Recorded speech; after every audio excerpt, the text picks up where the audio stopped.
Hey everyone, Greg here from purebathbliss.com and welcome. So glad you're here. Today, we are diving deep into a topic that, believe me, comes up all the time in our community. We're talking about those big, fun, foamy bubble baths and how to make sure they're as safe as they are fun for our little ones.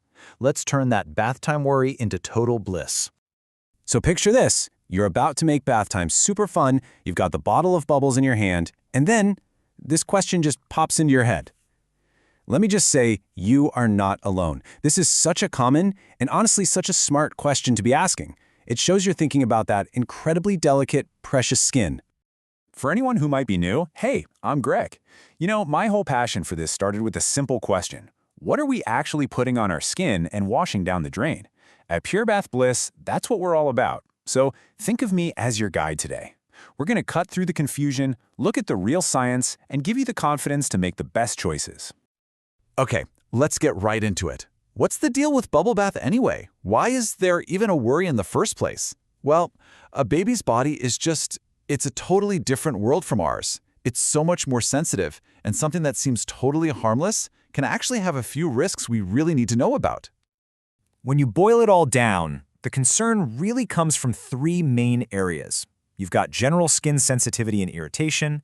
Then there's the issue of hidden allergens, from sneaky things like fragrances and dyes. And the third one, which you hear about a lot, is the potential risk of UTIs, especially for little girls, just because of their anatomy. Now, for a little bit of science, but stick with me because this is super important. Every baby has this amazing, invisible shield on their skin called the acid mantle. It's this super thin, slightly acidic layer that fights off germs. But here's the thing. It's way thinner and easier to penetrate than our adult skin. So when you introduce harsh foaming agents, they're like a bull in a china shop.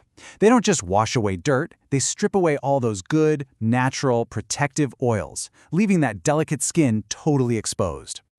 Okay, so now we know the why. Let's talk about the how. How do we avoid these problems? This part is all about becoming a savvy label detective. You know how the front of the bottle always has cute pictures and calming words? Forget that. The real story, the truth, is always in that tiny ingredient list on the back.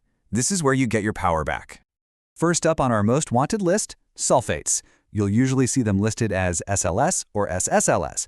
Look, these are the chemicals that give you those huge, fluffy movie scene bubbles, but they're also really aggressive detergents. For a baby's skin, it's too much. It's a fast track to dryness and irritation, and if your little one has a tendency toward eczema, sulfates can be a major trigger. Oh, this next one is so sneaky. The word fragrance, or sometimes you'll see it as parfum. This one word is basically a legal loophole. It can hide a cocktail of hundreds of different synthetic chemicals, and companies don't have to tell you what they are. These unknown chemicals are some of the most common causes of skin allergies and can even irritate a baby's little lungs. And then there are parabens. You'll see words ending in paraben, like methylparaben. These are used as preservatives to give products a long shelf life. But here's the unsettling part.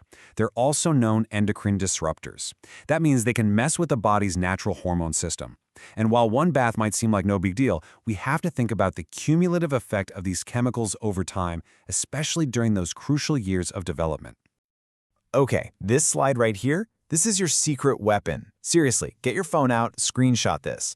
This is your cheat sheet for the store. Making these simple swaps, like looking for sulfate-free or unscented, is a game changer. It's how you take control and ensure a truly pure bath time. And yep, we're also dodging phthalates and those unnecessary artificial dyes too. All right, we've talked a lot about the things to avoid, but this is Pure Bath Bliss, and we are all about positive, practical solutions. So let's flip the script. Let's talk about the pediatrician-backed plan for how to do bubbles the right way for a totally happy and safe bath. First things first, age is a huge factor. For those brand new little ones, under 6 months old, the experts are pretty clear. Just skip the bubbles altogether.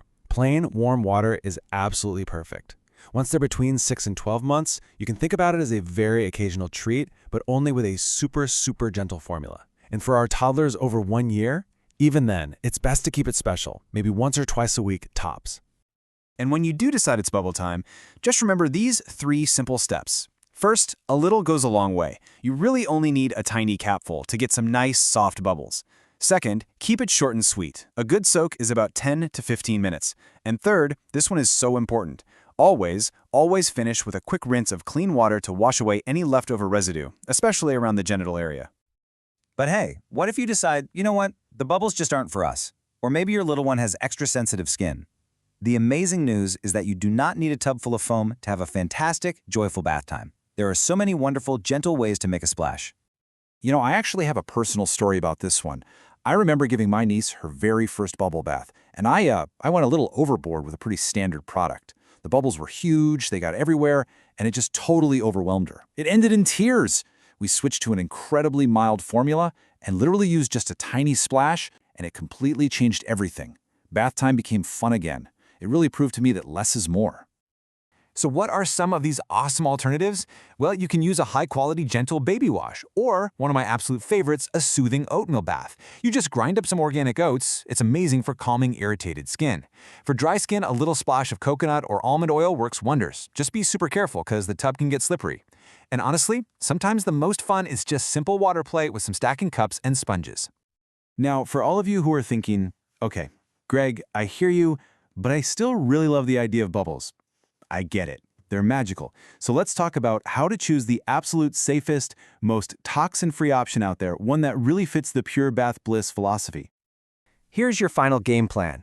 First, really seek out those specialty brands that are all about organic and hypoallergenic ingredients. Second, look for third-party seals of approval, like EWG Verified. That's a great sign. Here's a pro tip. A truly gentle bubble bath makes softer, lighter bubbles that don't last forever. They're not those giant, stiff peaks of foam. And for a beautiful finishing touch, try a final rinse with some cool-down chamomile tea. It's so calming for the skin. So there you have it. You are now officially a bubble bath expert. You have all the info you need to make bath time not just fun, but truly healthy and pure. Whether it's trying an oatmeal bath or just becoming that savvy label detective in the store, you've got this. So my question to you is, what's one small thing you're going to try after this? I'd love to hear it. Drop a comment below. I'm Greg from purebathbliss.com. Thanks for hanging out with me. Here's to many, many happy baths ahead.